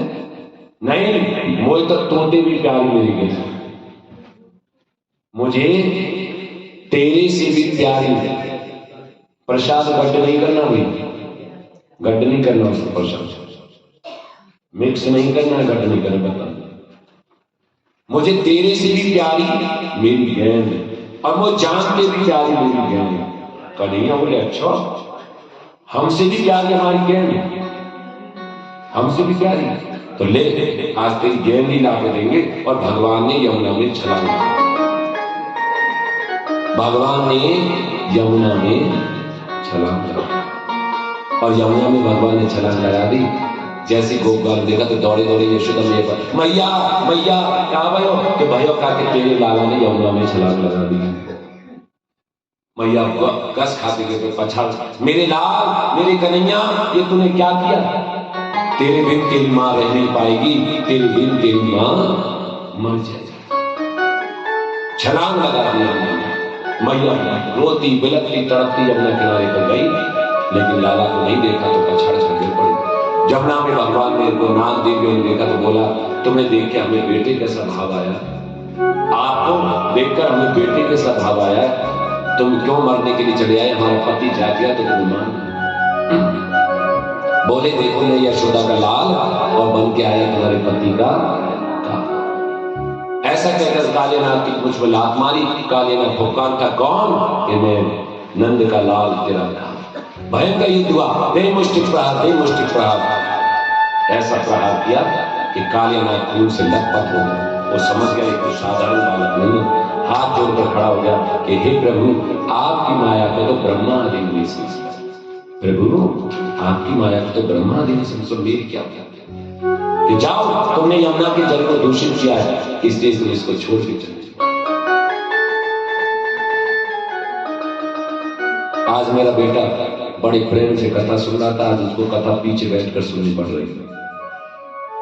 अच्छा श्रोता होता है ना, तो उससे नजर मिलाते, बड़ा आनंद ले रहा था। कह रहा गुरुजी ने अच्छी ड्यूटी लगाई, लेकिन वो पीछे से भी बैठा बैठा कथा सुना।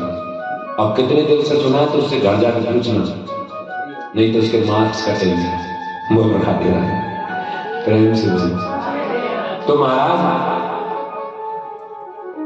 कालियावाल ने कहा कि आपकी मां, जाओ तुम यमुना को छोड़ के चले जाओ, कि हम बाहर जाएंगे तो तुम्हारे वाहन बाज सर्प हमारे नष्ट करते कि अब तुम्हारा कुछ नहीं बिगाड़ेंगे। तुम्हारे फन पर मेरा चरण चिन्ह बन गया है। भगवान बंसी बजाते हुए कालियावाल के फन पर नृत्य करते हुए और धीरे धीरे बाहर आ गए। तांडव गति मुंडन पर निर्तत बनवाई, फम फम फम फनन ऊपर नाचत बनवाई। नाचते हुए ऐसी मुरली बजाते हुए सब ये आज ब्रजवासियों ने देखा तो आज उनको विश्वास हो गया ये कोई और नहीं है, ये भगवान है। भजन नहीं गाऊंगा, समय है नहीं है। ऐसी बंसी ओ ऐसी बंसी,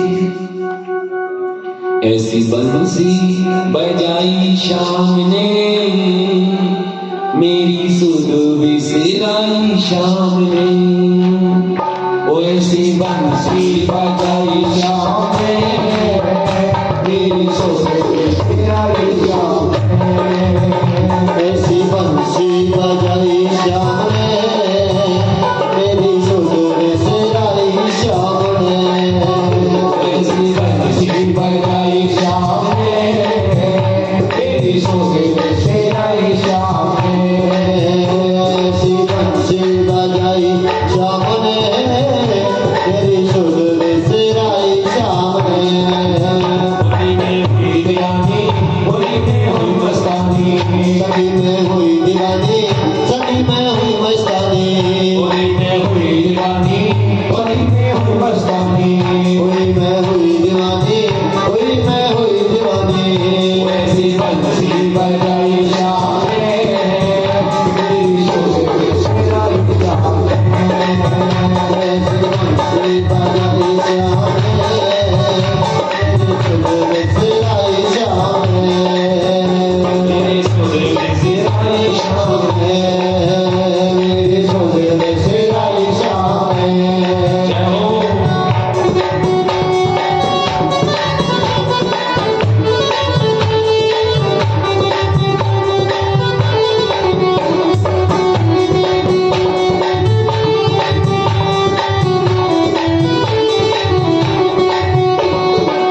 बंसी की धुन जब बड़ी कानन में, बड़ी कानन में, बड़ी कानन में।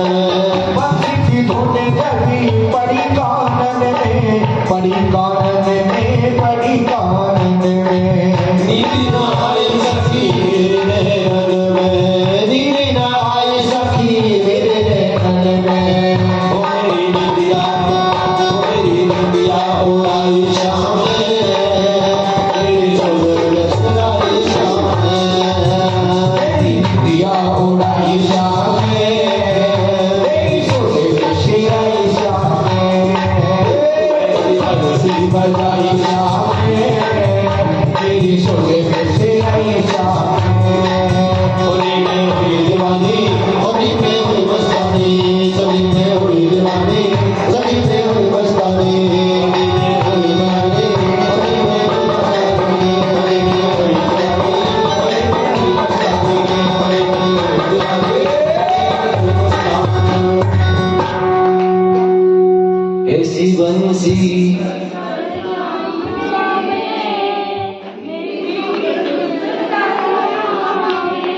उन्हीं में हुई, उन्हीं में, उन्हीं में, उन्हीं में। जोरदार तालियां।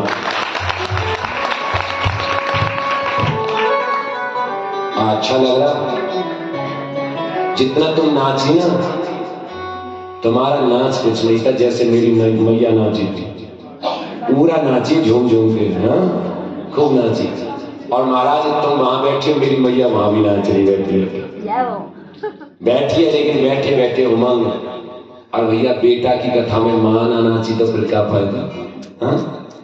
मेरी मैया वहां बैठी बैठी। अब मैया, अब 10 साल तुमसे लड़े या ना लड़े, पर कह देना बेटा मैं तो कुछ भी हो, मुझे तो एक बेटा वृंदावन से मिल गया है। 10 साल को बता देना, 10 साल को कह देना कि तू तो मेरा बेटा है ही है। एक बेटा मेरा हाई कोर्ट की सीट पे बैठा है, तो एक बेटा मेरा व्यासपीठ पर बैठा है, वृंदावन की सीट पर बैठा है। और एक बात बताऊं भैया, तेरे दोनों बेटा ऊंची सीट पर है, और ये तो वो वाली सीट है जिस पर हाई कोर्ट और सुप्रीम कोर्ट भी झुक जाता है महाराज। तो आज तेरे बेटे की नहीं, तेरे प्रेम की प्रमोशन हो गई, जज से भी बड़ा बेटा तुझे प्राप्त हो गया। बोल वृंदावन हरिलाल। मुझे अपनी मां से कुछ नहीं चाहिए, लेकिन कभी जब भूल चूक से संजौली आऊं तो जहां बेटा है वहां मां आ जाए, और जहां मां बुलाए वहां बेटा दौड़ा चलाएगा। ये बात बोल गोविंद भगवान की। आइए आज कथा के अंतिम प्रसंग में प्रवेश करते हुए, ये सुई मुझे ऐसे लगती है जैसे तलवार, और जैसे ये सीधी हो जाती है 6 वर्ष में, तो मैं समझता हूं मेरी तलवार पूरी हो गई।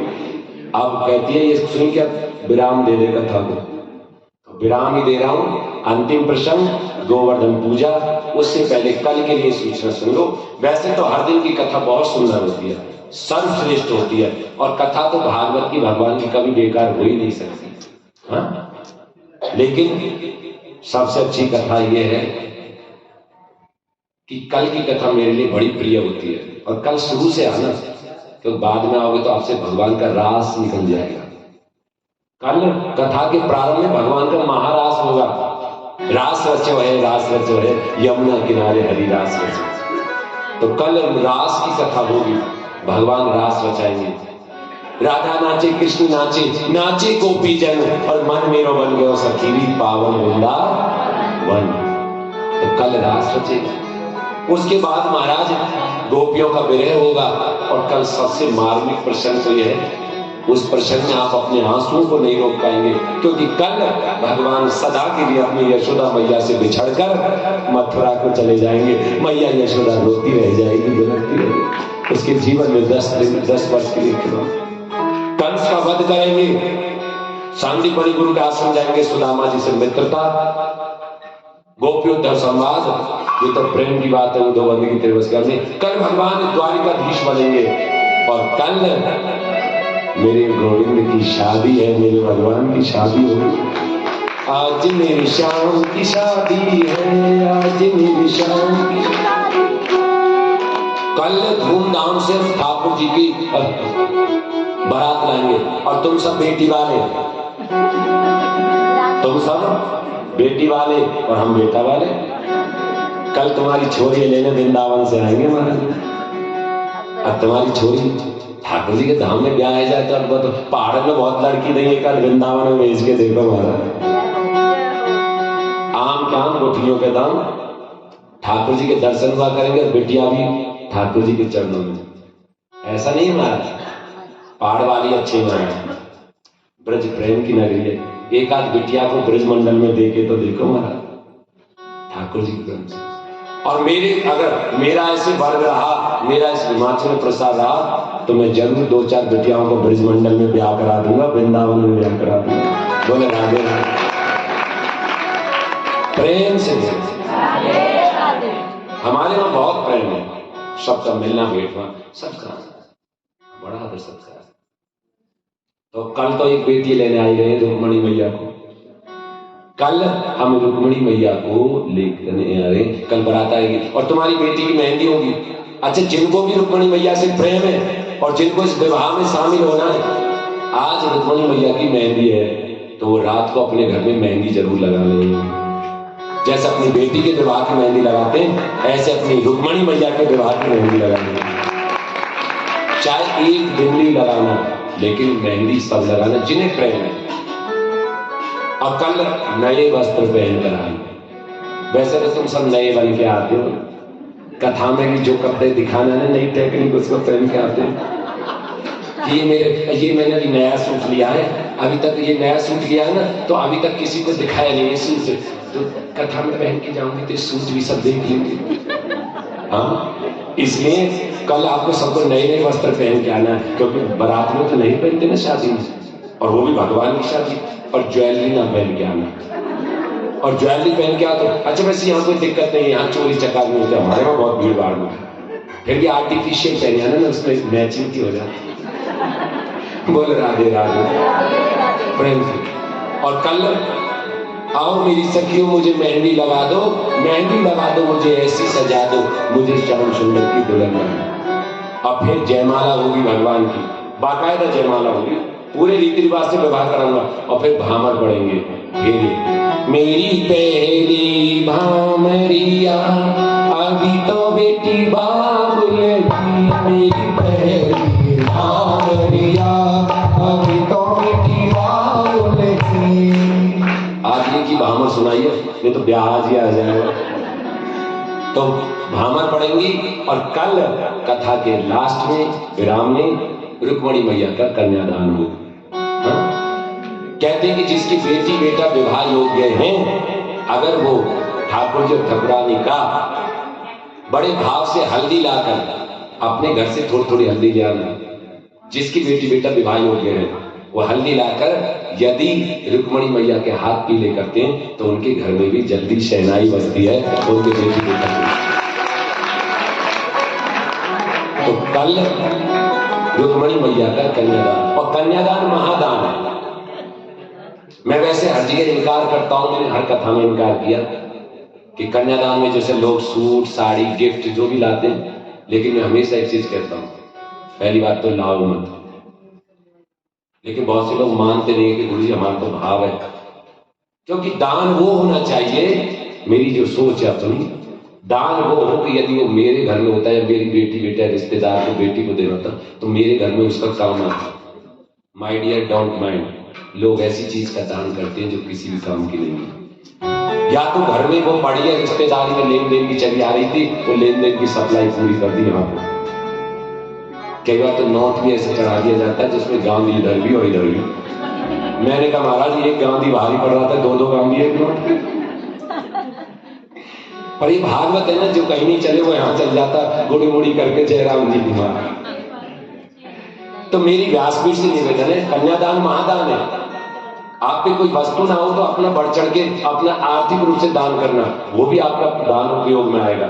लेकिन अगर किसी मन है कि हमको कुछ गिफ्ट करनी है, कुछ वस्तु ही दान करनी है, कुछ वस्त्र आभूषण ही दान करना है, तो ऐसा करना जो किसी के काम आ सके, जो आगे आप दो किसी बहन बेटी की शादी में, किसी गरीब कन्या के विवाह में उसको दिया जा सके, किसी के काम।